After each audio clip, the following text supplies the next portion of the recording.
ये स्टोरी है 20 साल के ऐसे बच्चे की जो पार्टीशन के बाद अपना सब कुछ छोड़कर भारत आए। पैसों की कमी की वजह से एक वक्त में सिर्फ 1.5 रुपए के लिए काम करता था, लेकिन अपनी काबिलियत के दम पर इसने टाटा और बजाज जैसे बड़े बड़े प्लेयर्स को भी हरा दिया। आज 70% से ज्यादा बिजनेस सेकंड जनरेशन आने के बाद ही बंद हो जाते हैं। ऐसे में उसने अपनी फैमिली के साथ मिलकर अपनी कंपनी का नाम पूरी दुनिया में फेमस कर दिया। 50,000 के लोन से शुरू हुआ ये बिजनेस आज 70,000 करोड़ रुपए का हो चुका है और आज इनकी कंपनी इंडिया में सबसे फेमस 2 व्हीलर कंपनी में फर्स्ट नंबर पर आती है। हम बात कर रहे हैं हीरो मोटरकॉर्प के फाउंडर मिस्टर ब्रजमोहन लाल मुंजाल जी की। ब्रजमोहन लाल जी का जन्म 1 जुलाई 1923 को उस टाइम के पंजाब के तोबतेक सिंह डिस्ट्रिक्ट के एक छोटे से गांव कमालिया में हुआ था। आज की डेट में ये जगह पाकिस्तान में है। उनकी फैमिली एक एवरेज मिडिल क्लास फैमिली थी और वे 4 भाइयों में सबसे बड़े थे। इसी कारण बचपन से ही उन्हें पता था कि उनके ऊपर बहुत जिम्मेदारियां है। अब साल 1929 में भारत में बहुत महामंदी चल रही थी, क्योंकि यहाँ पर इंपोर्ट और एक्सपोर्ट ऑलमोस्ट बंद हो चुका था, जिसकी वजह से छोटे मैन्युफैक्चरर और किसान उनकी हालत खराब हो गई थी और मुंजाल फैमिली की फाइनेंशियल सिचुएशन खराब हो गई और ब्रजमोहन लाल जी को 15 साल की एज में पढ़ाई छोड़नी पड़ी। पैसों की कमी की वजह से उन्होंने एक नौकरी करी जहाँ पर गन्ने के खेतों में जाकर उन्हें गन्ने के बंडल्स को काउंट करना पड़ता था। उनके लिए उन्हें हर रोज धूप में खड़ा रहना पड़ता था, लेकिन इसके बावजूद उन्होंने कभी भी बंडल काउंट करने में मिस्टेक नहीं की, जिससे उनका सुपरवाइजर उनसे बहुत खुश था। लेकिन इससे उनकी ज्यादा कमाई नहीं हो रही थी और इसके बाद उन्होंने फैक्ट्री में कलर की जॉब स्टार्ट कर दी, जहां उन्हें महज 1.5 रुपये पर डे के वेजेस मिल रहे थे। 1942 में उन्होंने आर्मी कैंटीन स्टोर में 4 रुपए पर डे के हिसाब से काम करना स्टार्ट कर दिया और इसी दौरान उनकी संतोष नाम की एक लड़की से शादी करवा दी गई। 1944 में वे अमृतसर पंजाब शिफ्ट हो गए, जहां पर वे साइकिल की रिपेयर करते और उनके पार्ट्स को भी सेल करते। 1946 में काफी यूनिक इंसिडेंट हुआ। दरअसल उस साल अमृतसर में भारी बाढ़ आई थी और इसी वक्त साइकिल की दुकानें बंद करनी पड़ी। इसकी वजह से वहां पर बहुत चोरियां हुई, जिसमें मुंजाल ब्रदर्स की दुकान भी शामिल है, जहां पर बाकी सारे दुकानदार अपना सामान चोरी होने पर रो पड़े थे। वहीं पर मुंजाल भाइयों ने ये पता लगाया कि चोर आए कहां से थे और चोरों का पीछा करते करते वे आगरा तक चले गए और अपना मैक्सिमम सामान भी रिकवर कर लिया। अब तक तो वे साइकिल के पार्ट्स सेल करते थे, लेकिन फिर उन्होंने सोचा कि उन्हें असेंबली करने का काम भी करना चाहिए, जिसके लिए उन्होंने टीन की प्लेट्स का एक शेड बना दिया और उसके अंदर अपनी असेंबली लाइन स्टार्ट कर दी। साल 1956 में पंजाब गवर्नमेंट की तरफ से साइकिल बनाने का लाइसेंस इशू किया गया। उस वक्त पूरे भारत में मुंजाल भाई जैसे 128 साइकिल प्रोड्यूसर थे, जिन्हें टोटल 2.5 लाख साइकिल बनाने का लाइसेंस मिला था। मुंजाल भाइयों को लगा कि ये नंबर बहुत छोटा है, इसलिए उन्होंने ये लाइसेंस लिया ही नहीं। वे चाहते थे कि बहुत ज्यादा क्वांटिटी में साइकिल बनाई जाए, जिसके लिए वे सेंट्रल मिनिस्टर मनुभाई शाह को कन्विंस करने दिल्ली चले गए। उन्हें कन्विंस करना बहुत मुश्किल था, लेकिन मुंजाल भाई भी कहाँ मानने वाले थे। फाइनली उन्होंने मिनिस्टर साहब को कन्विंस कर लिया, जिसके बाद 1956 में 50,000 रुपए का लोन लेकर उन्होंने अपनी पहली कंपनी को रजिस्टर्ड करवाया। इस तरह 50,000 के लोन से शुरू हुई इस महान कंपनी की कहानी। कंपनी ने पहले साल तो सिर्फ 639 साइकिल ही प्रोड्यूस की थी, लेकिन अगले साल ये नंबर बढ़कर 7,803 पहुंच गया, यानी 10 गुना से भी ज्यादा। और 1961 में उन्होंने 31,000 साइकिल्स बनाई। सिर्फ इतना ही नहीं, उन्हें पता था कि वे साइकिल्स बना रहे हैं तो अपने डीलर्स के साथ उन्हें रिलेशन भी अच्छे बनाने पड़ेंगे। जब ओम प्रकाश जी हीरो के लिए डीलर्स ढूंढ रहे थे, तब उन्हें कानपुर में एक डीलर मिले जिनका नाम था बलदेव। बलदेव ने हीरो को 100 किट का ऑर्डर दिया था, लेकिन जब बलदेव को ऑर्डर मिला तो उनके अंदर 104 किट थी, जबकि पैसे सिर्फ 100 किट के ही लिए गए थे। बलदेव जी को लगा कि जरूर मुंजाल भाई से गलती हुई है और उन्होंने इसके बारे में बात की। बात करने पर ओम प्रकाश जी ने ये कहा, नहीं, हमने जानबूझकर 104 किट ही प्रोवाइड करी है।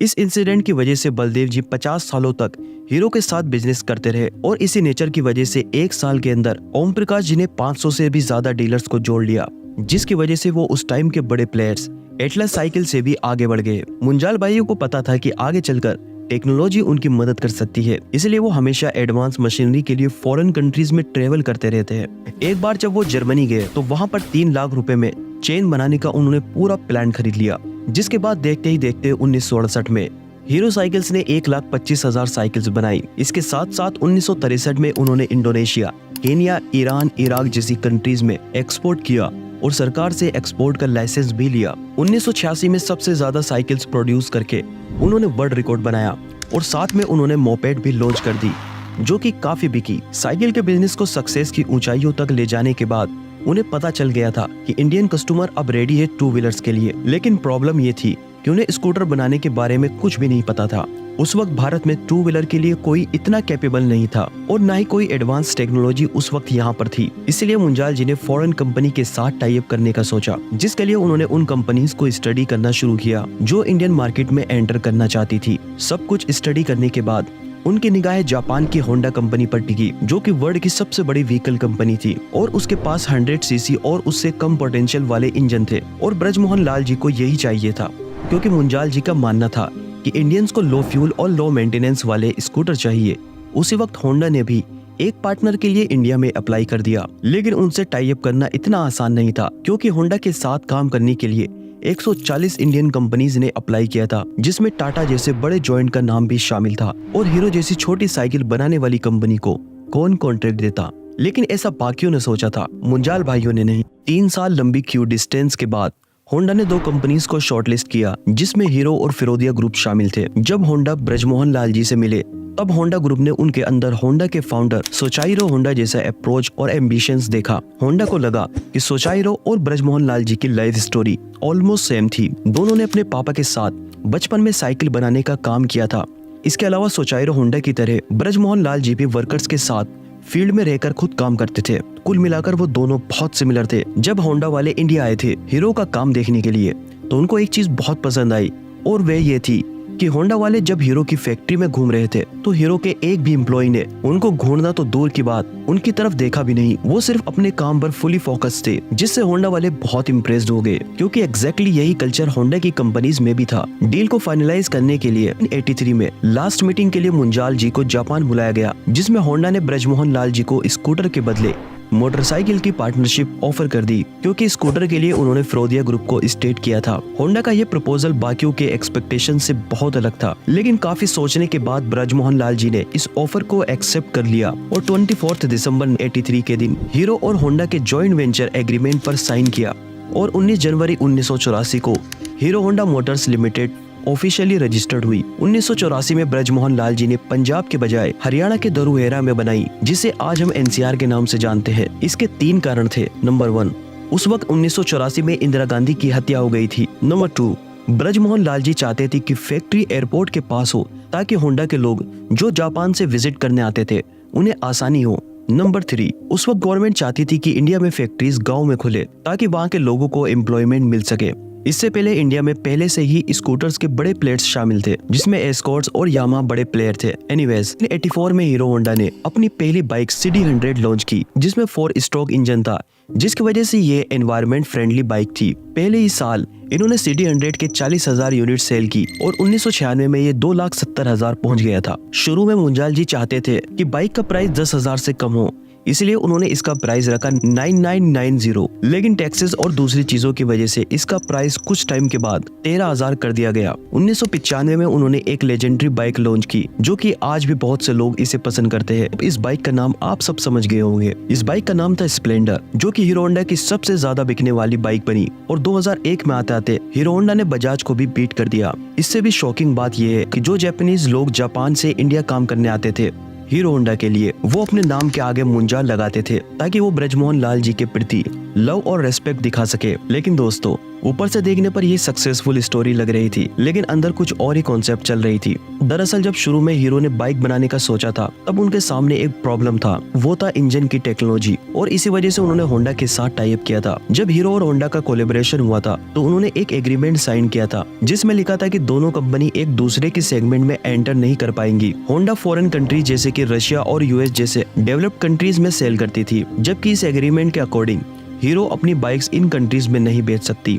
इंडिया के बाहर अगर हीरो को अपनी बाइक्स बेचनी है, तो सिर्फ भूटान, नेपाल और बांग्लादेश जैसी कंट्रीज में ही बेच सकती थी, जिसकी वजह से जो हीरो का ड्रीम था इंटरनेशनल बनने का, वो पूरा नहीं हो सकता था। इस वजह से होंडा इंटरनेशनल मार्केट की वजह से तेजी से ग्रो कर रही थी, लेकिन हीरो के पास इंटरनेशनल मार्केट नहीं थी ज्यादा बाइक्स बेचने के लिए। हीरो को पता था कि अगर इंटरनेशनल मार्केट में बाइक्स बेचनी है, तो उसे खुद का इंजन डेवलप करना पड़ेगा। इसलिए हीरो को जो प्रॉफिट होते थे, उन प्रॉफिट को यूज करके हीरो ने खुद का इंजन बनाना स्टार्ट कर दिया। यानी वो एग्रीमेंट के खिलाफ चले गए, और साथ में ये होंडा ने अलग से मोटरसाइकिल और स्कूटर इंडिया की मार्केट में लॉन्च कर दिया। अब ये दोनों इस एग्रीमेंट के खिलाफ जा रहे थे, इसलिए दोनों समझ गए थे कि अब विदाई का टाइम आ गया है। 2010 में हीरो ने होंडा से सभी 26% स्टेक 3,842 करोड़ रुपए में बाई कर लिए और फिर ये दोनों अलग हो गए। जब ये दोनों अलग हुए तो सब लोगों को लग रहा था कि साइकिल बनाने वाली कंपनी अब कुछ ही साल में सिमट जाएगी, लेकिन हीरो के दिमाग में कुछ और ही चल रहा था। हीरो को इंडियन मार्केट और इंडियन सिटीजन के बारे में पूरी नॉलेज थी। वे जानते थे कि इंडिया को क्या चाहिए। सबसे पहले उन्होंने देखा कि उन्हें अपने रिसर्च और डेवलपमेंट यूनिट को एस्टेब्लिश करना है। इसलिए हीरो के चेयरमैन पवन मुंजाल जी के इंजन डेवलप के लिए AVL के साथ और हाई एंड बाइक्स बनाने के लिए एरिक बुएल रेसिंग कंपनी के साथ टाई अप किया। सेकंड, निसान के फॉर्मर एम्प्लॉइज को उन्होंने हायर किया और जयपुर में अपना R&D यूनिट स्टार्ट किया। अपनी वर्कफोर्स को इम्प्रूव करने के लिए उन्होंने इंडिया के अच्छे कॉलेज से यंग टैलेंटेड एम्प्लॉइज को हायर करना स्टार्ट कर दिया। वो चाहते थे कि हीरो को लोग एक सिर्फ प्रोडक्ट के रूप में ना देखे, बल्कि उस फीलिंग एक इमोशन के रूप में देखे। इसीलिए उन्होंने AR रहमान जैसे बड़े म्यूजिक कंपोजर के साथ मिलकर अमेजिंग सॉन्ग्स बनाए और इन्हें पब्लिक के लिए फ्री में डाउनलोड करने के लिए प्रोवाइड कर दिया। और देखते ही देखते हीरो ने मार्केट में अपनी पकड़ बना ली और 33.2% मार्केट शेयर के साथ इंडिया में फर्स्ट रैंक पर आ गए। और साथ में जो उनका इंटरनेशनल मार्केट में एक्सपेंड करने का सपना था उसे पूरा किया। आज हीरो 47 कंट्रीज में अपने प्रोडक्ट्स को बेचता है और जर्मनी जैसे डेवलप्ड कंट्रीज में उनके R&D यूनिट है। दोस्तों, हीरो के इतने बड़े एम्पायर को खड़ा करने वाले ब्रजमोहन लाल जी आज इस दुनिया में नहीं है। अनफॉर्चुनेटली 2015 में उनकी डेथ हो गई, लेकिन आज उनकी बदौलत हीरो के 30,000 से भी ज्यादा एम्प्लॉइज का घर चलता है और इंडियन पॉपुलेशन को टू व्हीलर सेगमेंट में खुद एक स्वदेशी ब्रांड मिला है। तो दोस्तों, टू व्हीलर सेगमेंट की रेवोल्यूशनरी स्टोरी आपको कैसी लगी और क्या होंडा से अलग होकर हीरो ने सही किया? अपनी राय कमेंट बॉक्स में जरूर दे। वीडियो पसंद आए तो वीडियो को लाइक करें, शेयर करें, चैनल को सब्सक्राइब करें। मिलते हैं नेक्स्ट वीडियो में।